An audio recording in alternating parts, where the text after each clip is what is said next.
Guys, nagluto ako ng saging. Saging na saba. Very healthy ang saging na saba. Kasi meron ito siyang vitamin A, B, and C. Pangpalakas ng ating immune system. At saka meron din siyang contains dietary fiber and iron. O saan ka pa? Simple na saging na saba lang siya. Pero masustansya.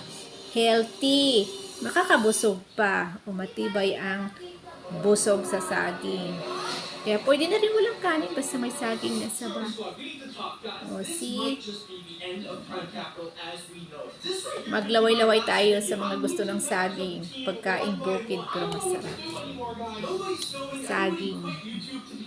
Saba. My favorite saging na saba. Yan talagang lagi kong kinakain. Since bata pa hanggang ako'y tumatanda na.